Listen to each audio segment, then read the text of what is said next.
Well, you know, the day's not going to go the way you had planned when you walk out and find a puddle of green tears underneath TDSR. Looks like we've got some coolant work to do this morning.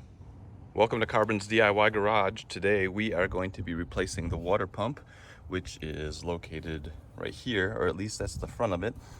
Water pump's down here, and like you saw, there's coolant on the ground, and it is coming off of either, well, it's coming off the gasket for the water pump. There's a leak in the water pump.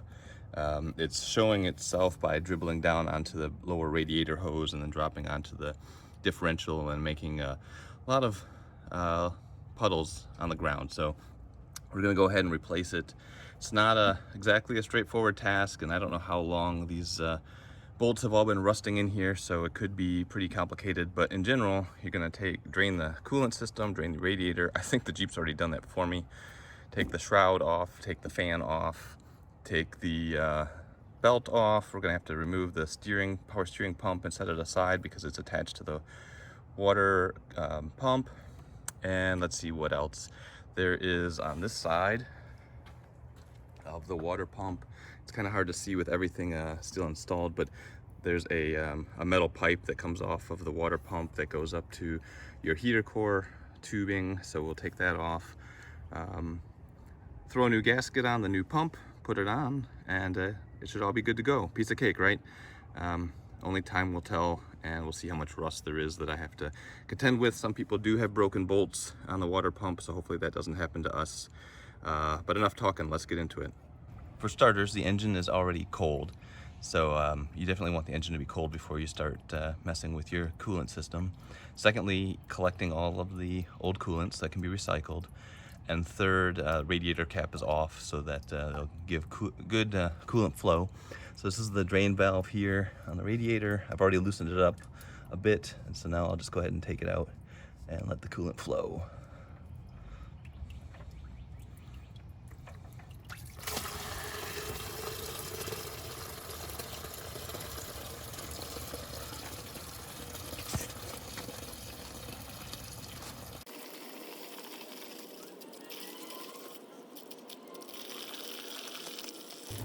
Now that the coolant is draining, I probably should have said this at the beginning, but this is a 1997 Jeep Wrangler TJ. It's a 2.5 liter, so it's not the inline six, it's the 4-cylinder, 2.5 liter manual transmission.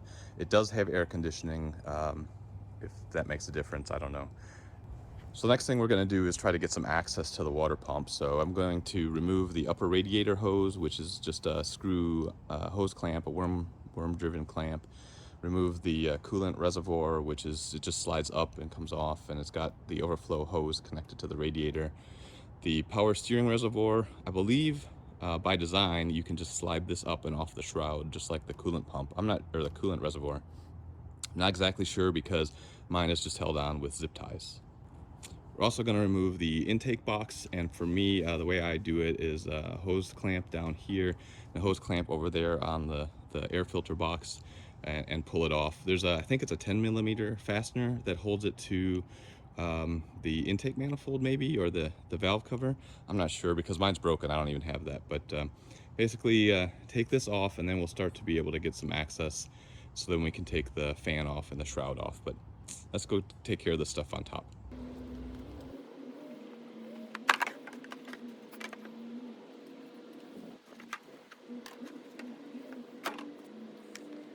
So I'll show you, if you can see it, looks like the hose on mine is just old and frail, and it's broken here on the top, and down on the bottom too, it's showing the same. So I probably ought to replace this hose. I'm not going to worry about it today, but I should replace it soon.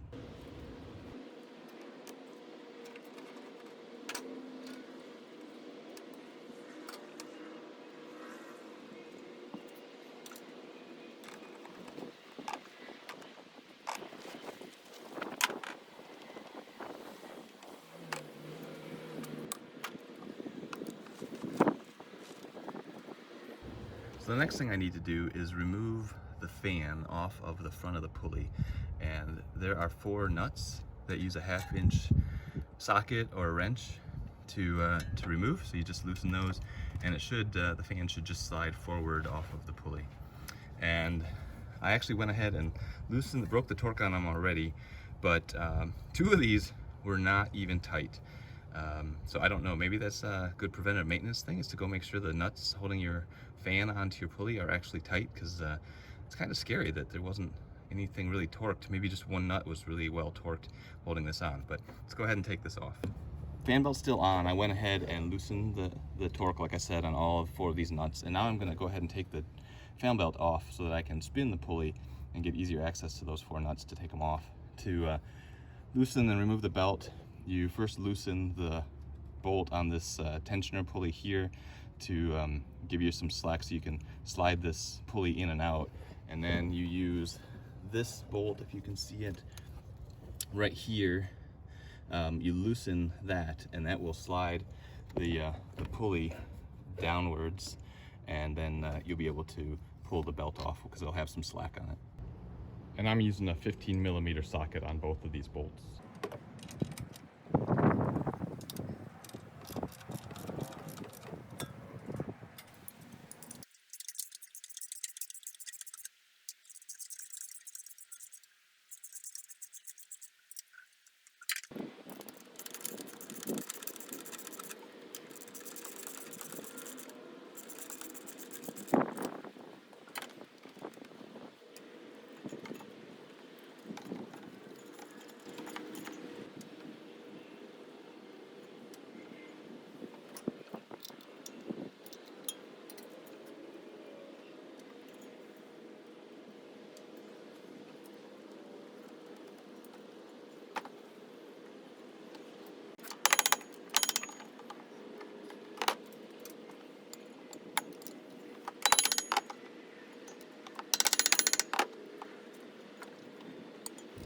Okay, my usual way of just letting the camera run, which is just my iPhone, is not going to work. The sun's so hot, it just keeps shutting down because of temperature, so I'll just have to give you a summary of what I did.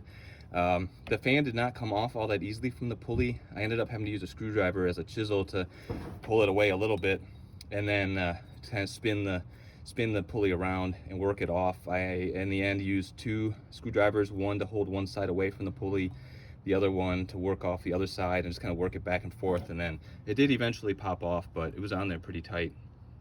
So now that the fan is off of the pulley, I'm gonna go ahead and take the shroud off of the vehicle. I lied. I think I'm gonna go ahead and try to pull the fan out first.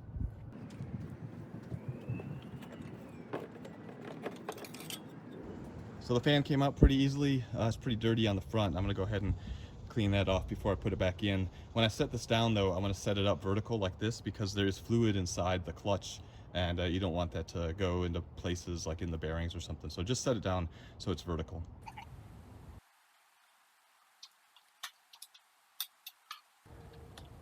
There's 4 bolts with a 7/16 socket to get the shroud off. They're pretty easy to access, come out pretty easily. And then you just should be able to just lift the shroud out of the vehicle.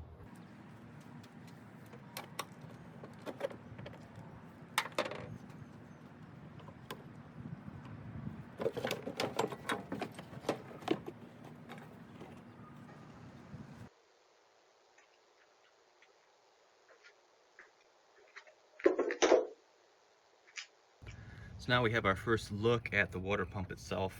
The pulley is still on. At least one of the bolts we're gonna have to remove is behind the pulley, and that's why the pulley has to come off, but it should just slide off. Don't know how well it shows up here, but you can see, especially at the bottom of the pulley, or I'm sorry, of the water pump, evidence of coolant dripping and draining. And I didn't really find a good way to show it on video, but what I was seeing underneath the Jeep was coolant was kind of flowing down on the bottom of the pump and then hitting the hose here and then running along the bottom surface of the hose up to over the top of the differential and then dripping down. I guess it's possible that it's the hose that's leaking, but I did actually tighten it a little bit and it didn't stop it from leaking. And when I was banging on the fan to remove it, more coolant was coming out. So I think it is the water pump and the gasket, and that should solve my problem.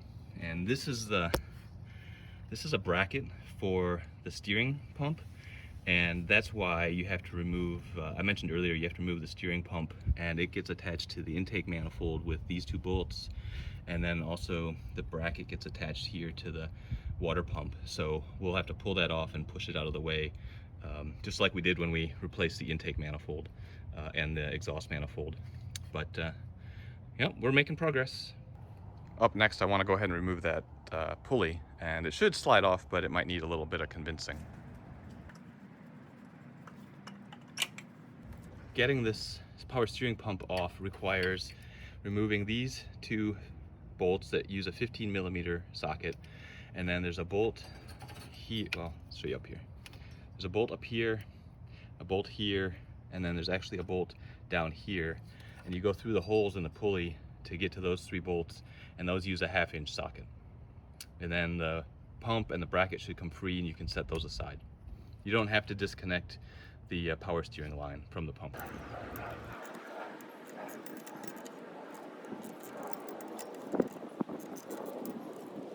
I said 1/2 inch on the bracket bolts, and they're actually 9/16.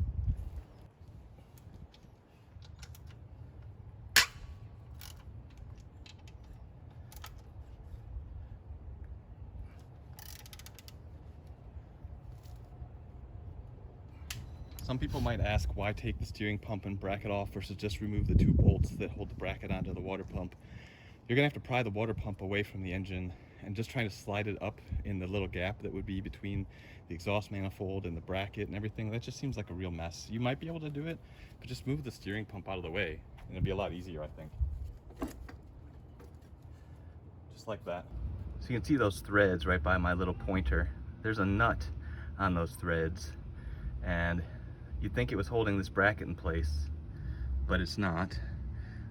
It's actually holding the motor mount bracket in place, and this steering pump bracket is sandwiched between the motor mount bracket and the engine itself. So this bracket doesn't look like it comes off as easily as I had hoped. So I'm just gonna disconnect the water pump from the engine and pull it out the best I can. There's a metal pipe right here, and it's threaded into the top of the water pump. So this comes out with the water pump, and it is connected right here to one of the fluid hoses that goes to the heater core. So we need to get this hose off, the rubber hose off of the metal pipe that goes to the water pump.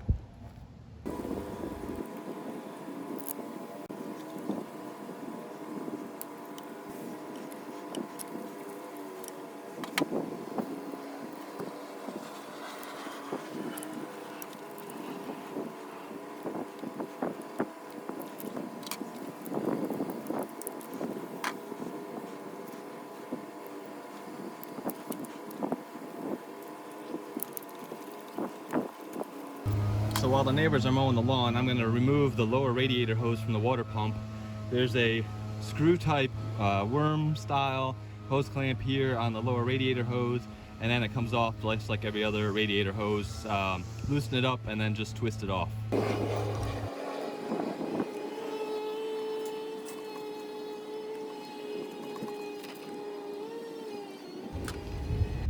I don't know if it showed up on video, but there's some pretty gross stuff on the water pump housing, and the coolant wasn't all green when it came out of that lower hose.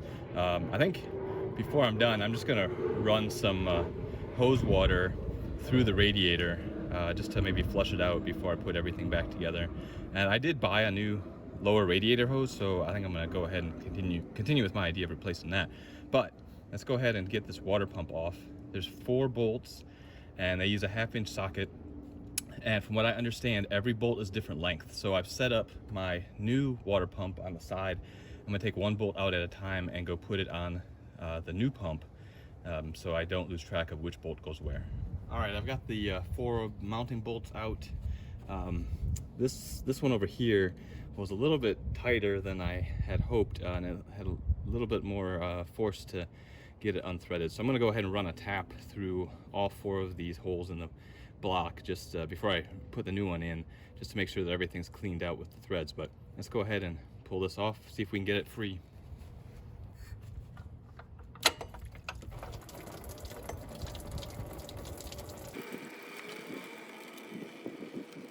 Looks like I need to pull off the idler pulley here in order to be able to pull the pump out. 15mm socket to get this off.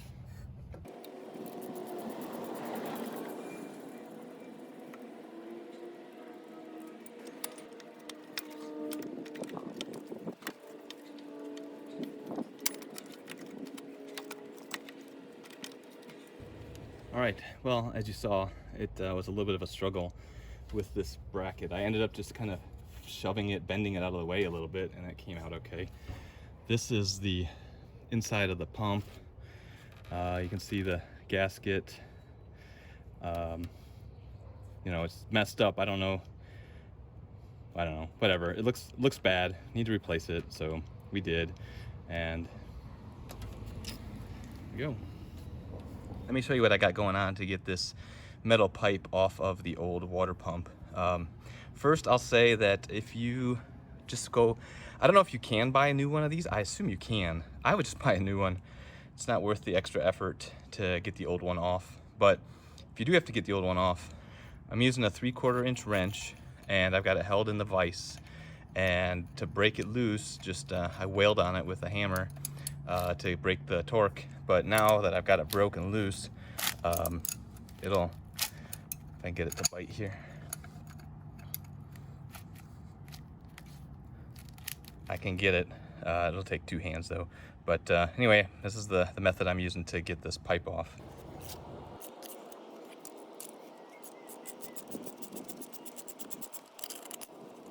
So I'm gonna take a wire brush, of course, and clean these threads off really well.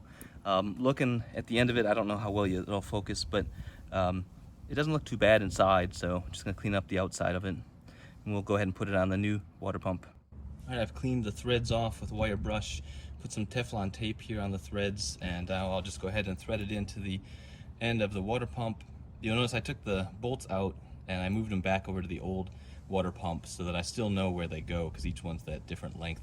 But I'll go ahead and thread this in, get it tight, and then I did take a picture of the old pump before I disassembled it, so I know which way this pipe is supposed to point when it's all done. So I'll go ahead and get it tight, and then the extra half turn or whatever it's going to be to get it in the right orientation.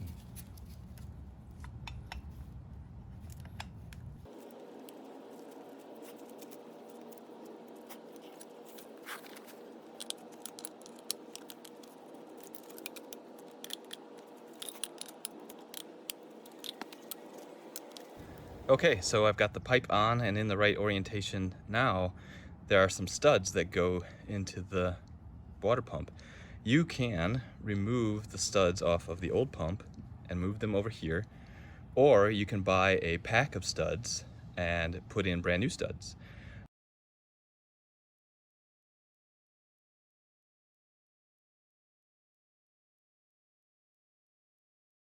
In the end, I'm glad that I actually had this problem, because these new studs that I put in, they are longer than the old studs, and you can see there's one left in here still. It actually hits the surface of the pump and is starting to mill down the aluminum housing. And I've only had this running, you know, just a couple of turns just to get it back up the garage. So I'm gonna actually take these out and try to get the old studs out of the original pump and reuse those. And if that doesn't work, I'll take my cut-off wheel and cut a couple of thread lengths off of these studs. Just to show you real quick how to get these studs out, easy way to do it: thread 2 nuts onto the top of the stud and then back out this inner nut, and it'll unthread the stud. And then you can just take the 2 nuts off on this side. Just to show you what I'm talking about, the top stud is off of the old pump. The bottom stud is from that kit that I bought, and I wish I hadn't.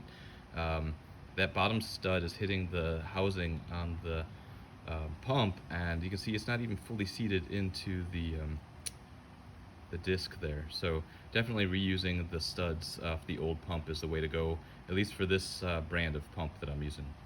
So I put a shop rag in the engine. Obviously it just gets soaked with coolant, but the thing there is that if I get debris or something in there as I'm cleaning the surfaces off, it's gonna get into the paper towel there and hopefully not into the coolant and get circulated around in the engine. So that's the general game plan. So the first thing I'm going to do is just run my 5/16-18 tap through the 4 holes here around the engine opening, just to clear out those threads. So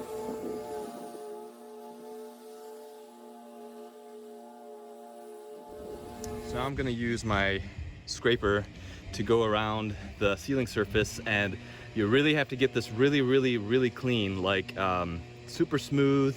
But you got to be careful not to put any gouges in the surface also.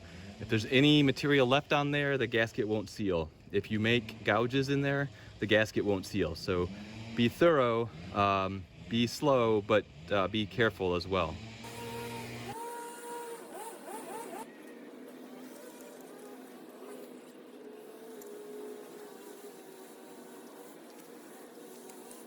Let's spray some brake cleaner on there too and rub it down.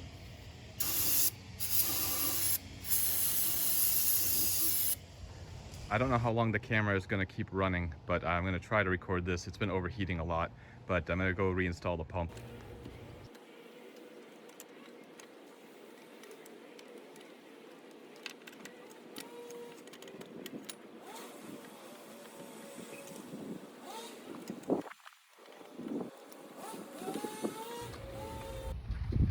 Okay guys, I got the new pump in, and of course the camera died on me as I was doing it. It was a little bit of a struggle.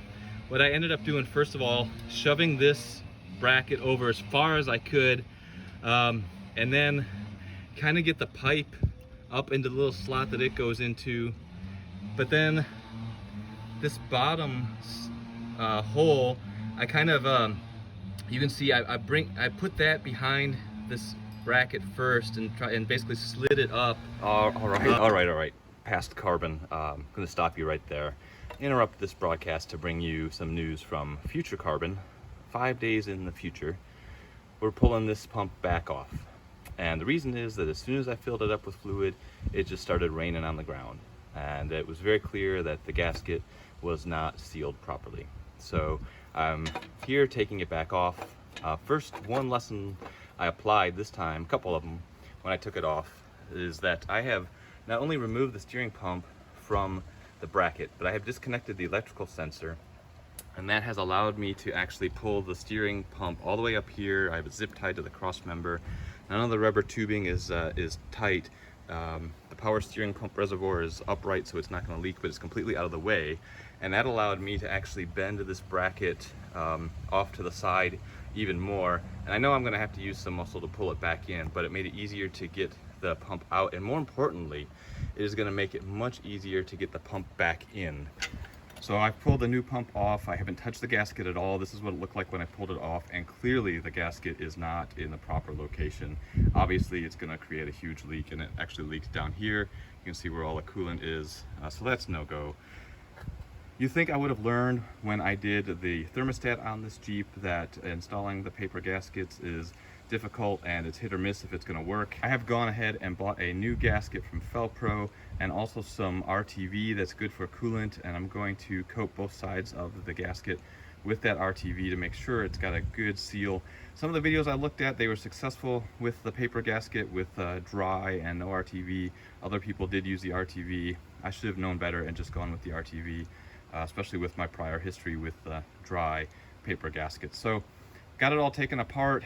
Man, that sucked though. 5.5 hours of work just to see it raining, and had to take the weekend off to just get a new forward plan, but we're back at it. We're gonna put this thing back together with a new gasket.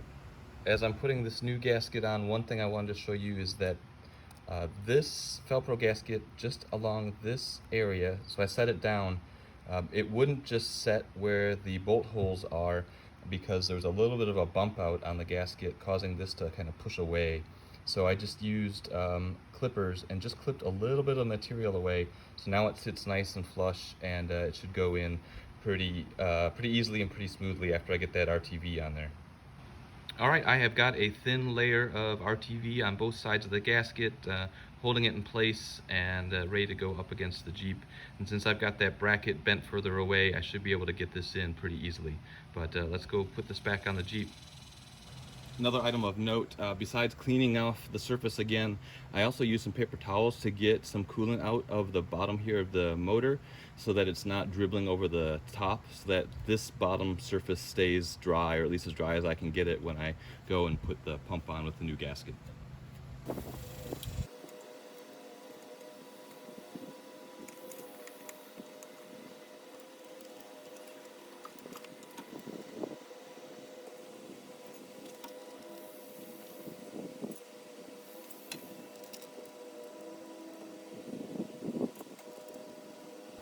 This RTV says you should run it into the bolts are snug, but don't torque them. Let it sit for an hour and then torque them up. So I'll do that now, and I'll come back in an hour.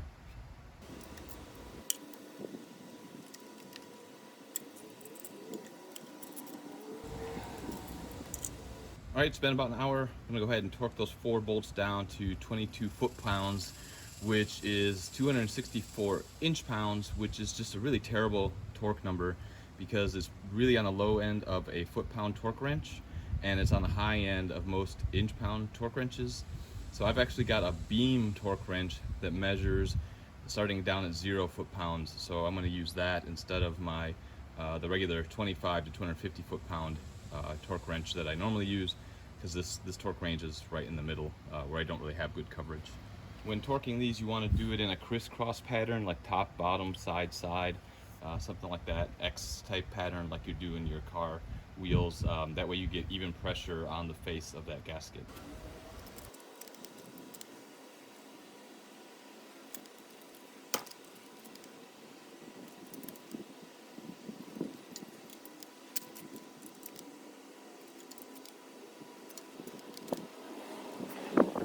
All right, it's all torqued up. Now all that's left is to put everything back together.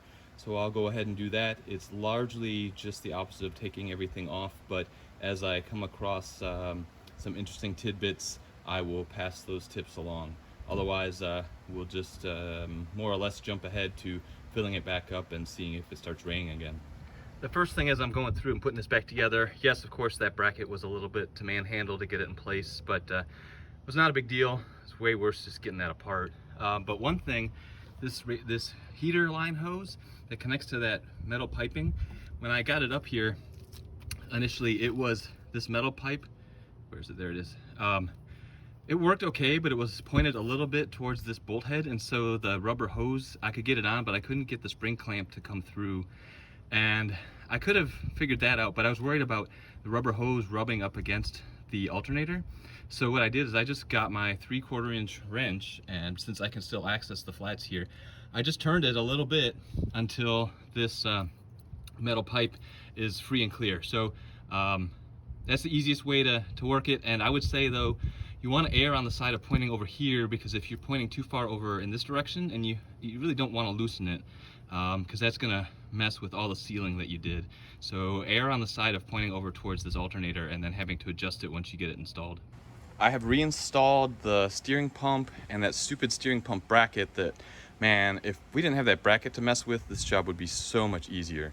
I got the bracket on, the steering pump's back on, the shroud is just in here, it's not attached yet, but I got my upper and lower radiator hoses attached, my heater core attached to that metal tube, so all the plumbing is connected.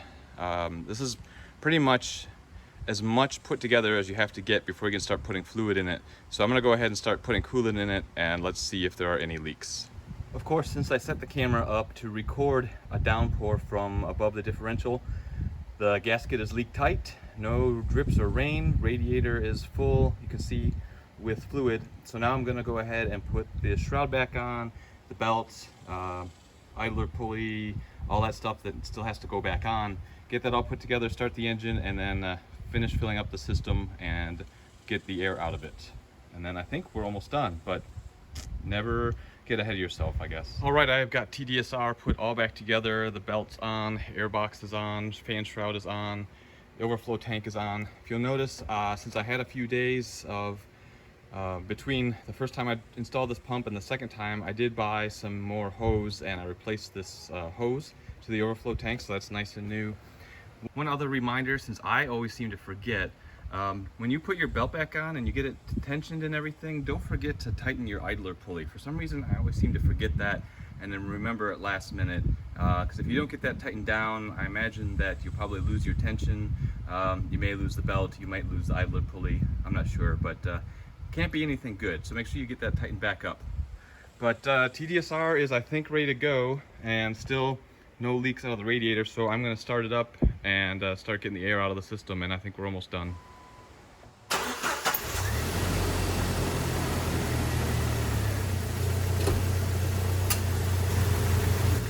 All right, TDSR is running. It sounds good. No noises from the pump or the pulleys.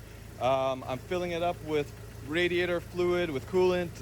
It's at the top now, basically at the point of waiting for the thermostat to open when the Jeep gets up to temperature. Not going to bore you with that, so we'll go ahead and bleed the system. I got the heater turned on so it goes all the way through. Get it all taken care of, and then we'll wrap it up here in just a second.